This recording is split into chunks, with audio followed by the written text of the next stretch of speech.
देखिएगा इस वजह से काम से दामले बर्तन, कूड़े के बर्तन वो साफ करती हूँ, बट आज मैंने ये वाला बहुत सुकून की लाते हैं जब से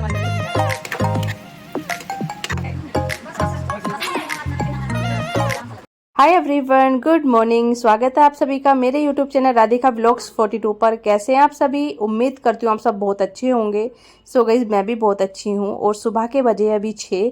तो मैं उठकर आई थी अब से 15 मिनट पहले। सबसे पहले मैंने भगवान जी को प्रणाम किया और उसके बाद थोड़ी सी वॉक की एंड उसके बाद आ गई हूँ मैं किचन में।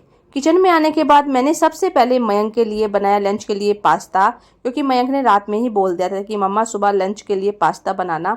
तो यहाँ पर सबसे पहले मैंने पास्ता ही बनाया और उसके बाद मैंने बनाई यहाँ पर सीताफल की सब्जी। आज मैंने सीताफल की सब्जी थोड़ा जैगरी डालकर खट्टी मीठी बनाई है, और मतलब अभी तो बनी रही थी। एक साइड मैंने दूध को बॉईल होने के लिए रख दिया है। और गाइस, आज मुझे किचन में बहुत सारे काम हैं और यहाँ पर धीरे धीरे करती जा रही हूँ। साथ में जो मलाई हम लोग दूध की इकट्ठा करते हैं, मलाई वीक में मतलब इकट्ठी हो जाती तो वीक में एक बार घी वगैरह निकाल लेते, तो वो मलाई भी मैंने फ्रीजर में से कल निकाल कर रख दिया था और यहाँ पर थोड़ी मेल्ट हो गई थी वो, तो अभी उसको निकाल लिया है कढ़ाई में। और अभी मैं इसका बनाऊँगी माखन, तो इसमें थोड़ा सा टाइम लग जाता है। तो चलिए, उससे पहले कुछ बर्तन वगैरह थे वो भी साफ़ कर लेती हूँ। और गाइस, आपको पता है मेरे बेटे की थोड़ी सी तबीयत ख़राब चल रही है, तो उसने ना मतलब मैंने उसके लिए जो डॉक्टर जो ग्लूकोन डी वाटर देते हैं वो बना कर रखा हुआ था, लेकिन उसने पिया नहीं, तो मेरे को मतलब वो फेंकना पड़ा थोड़ा सा। पापा भी इनके बहुत ज़्यादा गुस्सा होते हैं कि मतलब दवाई नहीं लेता टाइम से। तो चलिए, वो मैंने बोतल में से निकाल दिया है। और उसके बाद किचन की थोड़ी सी साफ़ सफाई। अभी यहाँ पर कुछ बर्तन वगैरह, आपको पता है मतलब कभी कभी ऐसा होता है कि पूरी किचन फैल जाती है। तो यहाँ पर बर्तन वगैरह करने के बाद अभी सब्जी बनी रही थी, साथ में मैंने मलाई को भी निकाल दिया था उसमें, और अभी इसको रख दूँगी बस। और शाम को निकाल लूँगी इसका घी। यहाँ पर मयंक के लिए बन चुका था पास्ता, यम्मी सा। मैंने पास्ता बनाकर लंच रेडी किया उसका। और यहाँ पर अभी सभी लोग उठ चुके थे और मयंक जा चुके थे स्कूल। तो चलिए, सबसे पहले यहाँ पर बेडशीट को झाड़ लेते हैं। यहाँ पर बेडशीट वगैरह झाड़ने के बाद आज मुझे वॉश तो नहीं करनी, लेकिन क्योंकि मैंने कल ही चेंज की थी बेडशीट, तो यहाँ पर बेडशीट झाड़ने के बाद लग जाते हैं अपनी डस्टिंग में। अब डस्टिंग भी करती रहूँगी, साथ के साथ किचन का काम भी करती रहूँगी, क्योंकि अभी किचन का काम थोड़ा अधूरा था। डस्टिंग अभी एक ही रूम में हुई है गाइस, फिर से आ गई हूँ मैं किचन में। तो जो कुछ बर्तन रखे हुए थे उनको रैक में लगा लेती हूँ, और रैक में लगाने के बाद कुछ बर्तन जो पड़े हुए थे उनको वॉश करना है मुझे अभी।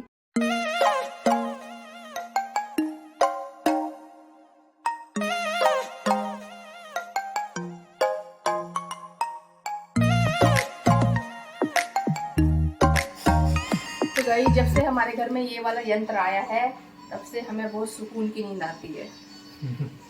ये वाला यंत्र बहुत सुकून की नींद आती है गाइस, जब से हमारे घर में सच में ये आया है। इसके बहुत फायदे हैं।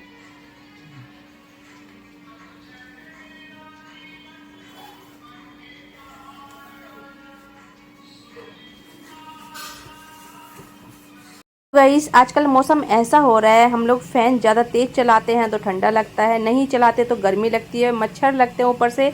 बट जब से हमारे घर में ये मॉस्किटो नेट आए हैं, हमारे सब रूम के लिए आ चुके हैं और एसी का भी मौसम नहीं आया है, तो बहुत सुकून की नींद आती है। तो चलिए, उसके बाद मैंने यहाँ पे एक रूम में डस्टिंग करने के बाद फिर से आ गई हूँ मैं किचन में। यहाँ पर मैंने जिंजर वाटर लिया, साथ में सब्जी बनी रही थी, अभी आधी अधूरी सब्जी बनी थी, इसमें डाल देते हैं जैगरी। और जैगरी डालने के बाद साहब लग गए हैं अपना वर्कआउट करने के लिए। तो मैंने इनसे कहा, तो मतलब यही मुझसे बोले थोड़ी हेल्प कर दो मेरी। तो मैंने इनसे कहा मुझे अभी डस्टिंग करनी है इधर, तो आप इधर को हो जाओ। तो कह रहे थोड़ी सी हेल्प कर दो। यहाँ पर मैं वर्कआउट कर रहा हूँ, तो लग गए हैं अभी वर्कआउट करने के लिए अपना। अब लेकिन गाइज, मेरा नहीं हो पाता सुबह मॉर्निंग में, क्योंकि मेरी मेड जो है ना सुबह 9 बजे आ जाती है, वो जल्दी आ जाती है, मतलब 9 से 9:30 के बीच में तो आ ही जाती है। तो उससे पहले मुझे किचन का सारा काम, डस्टिंग, यहाँ से समेटना, उधर से समेटना। और आप लोगों को पता है कितना फैल जाता है, रात में कितना भी समेट लो बट सुबह को फैला हुआ ही घर मिलता है। जब बच्चे स्कूल वगैरह चले जाते हैं ना, तब बहुत ज़्यादा मुश्किल हो जाता है ये सब समेटना। तो मैं इन्हीं चीज़ों में व्यस्त हो जाती हूँ, इसलिए मैं वर्कआउट नहीं कर पाती। अगर सुबह मॉर्निंग में जल्दी उठ जाती हूँ तो हल्का फुल्का हो जाता है, नहीं तो नहीं कर पाती गाइस। फिर उसके बाद नहाना, पूजा पाठ, एंड उसके पूजा करने के बाद तो फिर फटाफट से मुझे लगती है बहुत तेज भूख, और मेरा लंच और ब्रंच एक ही हो जाता है। सो यहाँ पर मैं सीधा डायरेक्ट मतलब लंच तो वो सॉरी ब्रेकफास्ट तो नहीं करती, सीधा खाना ही खाती हूँ।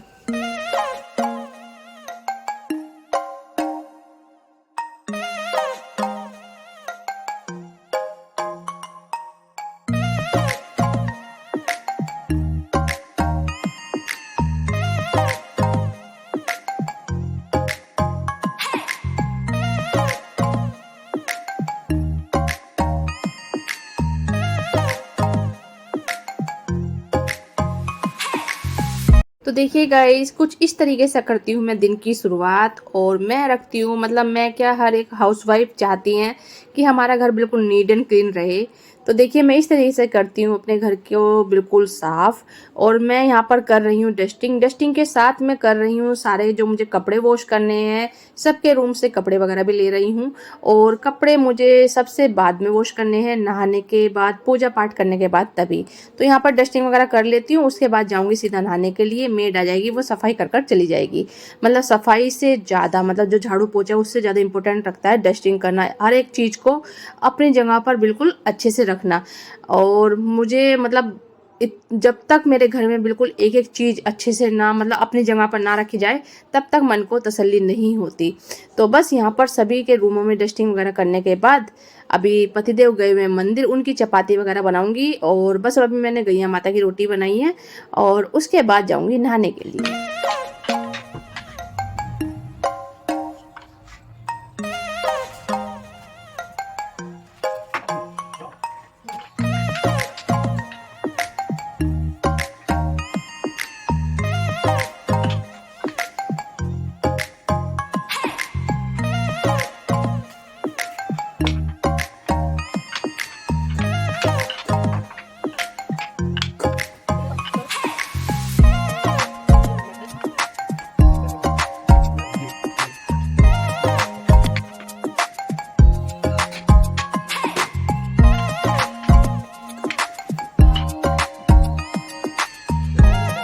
तो देखिए गाइस, मैं नहाकर आ चुकी हूँ, तो चलिए कर लेते हैं पूजा के बर्तन साफ़। और मैं हमेशा पूजा के बर्तन करती हूँ पीताम्बरी से, बट इस बार मैंने किया लेमन और नमक के साथ। और देखो बर्तन कितने चमक गए, बिल्कुल साफ़ हो चुके हैं। पीताम्बरी भी थी घर में, बट मैंने ये देखा था ट्रिक, मतलब तो सोचा यूज़ कर देखती हूँ काम करती है कि नहीं। लेकिन ये ट्रिक ने बहुत अच्छे से काम किया, बर्तन बिल्कुल चमक गए थे। और गाइस, आप लोगों ने पिछले वाले ब्लॉग में देखा था, हमारे घर में 2 वॉशिंग मशीन थी, जिसका एक ड्रायर चलता था, एक ख़राब हो चुका था। और हम लोगों को दोनों ही मशीनों में कपड़े वॉश करने होते थे। बट हमारे घर में आ चुकी हैं कल न्यू वॉशिंग मशीन। तो चलिए यहाँ पर फटाफट से सारे कपड़े धुल चुके हैं। उसके बाद हो चुकी थी शाम। जो मैंने मलाई निकाल कर रखी हुई थी, वो मलाई को मैं अच्छे से मतलब कर लेती हूँ, इसका माखन निकाल लेती हूँ। और माखन निकालने के बाद रख देती हूँ इसको घी बनने के लिए। अभी तो देखो, ये ट्रिक से हम लोग अगर माखन निकालेंगे तो बहुत अच्छे से हमारा घी निकलेगा गाइस। और मैंने फ्रीजर में से 2 दिन पहले मलाई निकाल दी थी, ये बिल्कुल सॉफ्ट हो गई थी। और देखो बिल्कुल जैसे ही मैंने रही को चलाया मलाई के अंदर, 2 से 3 मिनट के अंदर छाछ अलग हो गया और माखन अलग हो गया बिल्कुल। और मैं फ्रीजर में अभी बर्फ़ नहीं रखती, बट मैंने इसी के लिए एक आइस क्यूब बनाई हुई थी। और यहाँ पर एक बाउल के अंदर पानी को रख दिया था, उसका बन चुका था बर्फ़। अभी मैं इसके अंदर डालूंगी जो मैं निकाल रही हूँ ये माखन। और बिल्कुल ये अच्छे से एक मतलब माखन अलग हो जाएगा और छाछ बिल्कुल अलग हो जाएगी। तो गाइस देखिए, आप लोग इस ट्रिक से मतलब ज़्यादा देर भी नहीं लगती घी बनने में, और फटाफट से घी बन जाता है। मैं तो हमेशा इसी प्रोसेस से घी बनाती हूँ। और यहाँ पर मयंक मुझसे कुछ पूछ रहे थे। तो देखिए गाइस, मैं अभी ये सब काम कर ही रही थी, और अभी आगे मुझे मिलने वाला है एक बहुत बड़ा सा सरप्राइज़। वो क्या है वो आपको आगे मतलब पता चलेगा। तो बने रहिए आप लोग ब्लॉग में।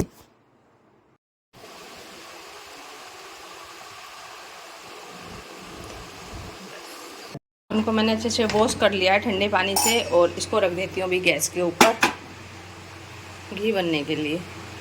मुझे किचन में बहुत सारी चीज़ें बनानी है। इधर मैंने करेले को कट करके रखा हुआ है, करेले बनाने हैं। साथ में मैंने मुझे मसूर की दाल भिगो कर रखी है, दाल चावल बनाने हैं।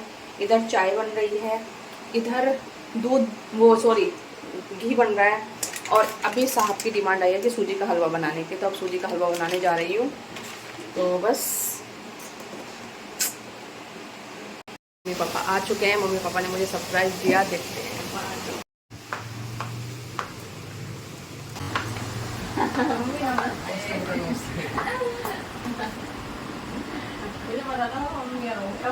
ये भी पूछ रहे थे बस। असल में वहाँ यहाँ आज नगर के यहाँ है ना, तो जाम सा लग रहा था। अच्छा। और बेटा सब बढ़िया वैसे? हाँ जी, सब ठीक है। कृष्णा क्या हाल है? ठीक है ना? कृष्णा कह रहा मम्मी थोड़ा एक पार्क का राउंड लगाइए, आज तो बच्चे बुलाना है। सुबह शर्मा के तरफ भेज दिया। कोई नहीं